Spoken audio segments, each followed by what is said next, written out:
السلام علیکم ورحمۃ اللہ وبرکاتہ۔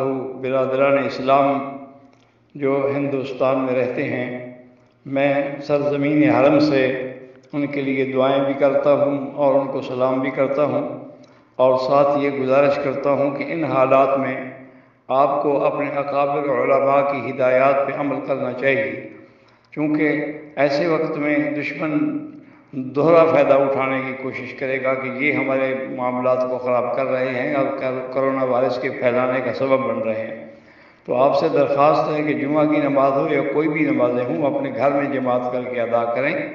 ان حالات میں مسجدوں میں جانا جو ہے وہ شرعاً بھی منع ہے، کہ جب حالات حتیٰ کہ اگر بارش بھی تیز ہو جائے تو حکم ہے کہ گھر میں نماز پڑھ لو، اور یہ تو ایک مکمل عذاب ہے جو پوری دنیا پر مسلط ہوا ہے۔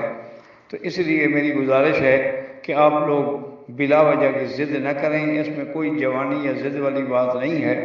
آپ نے مسجد میں نماز ادا کی، جو انجام ہوا اور پولیس نے جس قسم کا تشدد کیا تو گویا اس نے آپ لوگوں نے ان کو موقع دی۔ اگر آپ وہاں نماز ادا نہ کرتے تو ان کو تشدد کرنے کی ضرورت ہی پیش نہ آتی۔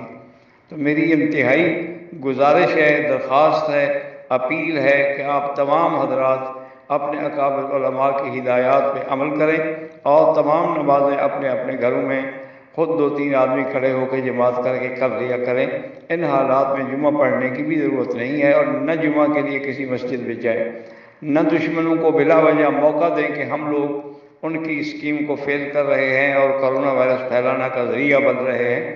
تو ایسی حالات میں مسلمانوں کے لیے اور زیادہ نقصان ہوگا۔ امید ہے کہ آپ حرم کی درخواست پر غور کریں گے اور کوئی کسی قسم کی انشاءاللہ اپنے اکابر کی خلاف ورزی نہیں کریں گے، اور نمازیں اپنے گھروں میں ادا کریں گے اور باہر نکلنے کی کوشش نہ کریں، کیونکہ پورے ہندوستان میں لاک ڈاؤن ہے۔ تو اس پر آپ عمل کریں۔ اللہ تعالیٰ آپ کی بھی، تمام مسلمانوں کی بھی اور حفاظت فرمائیں، اور اللہ تعالیٰ اپنے اس عذاب کو رفع فرمائیں۔ اللہم انا نعوذ بک من جہد البلاء ودرک الشقاء وسوء القضاء وشماتة الاعداء۔ اللہم اکشف الغمۃ عن هذه الامة، ربنا اکشف عنا العذاب انا مؤمنون۔ السلام علیکم ورحمۃ اللہ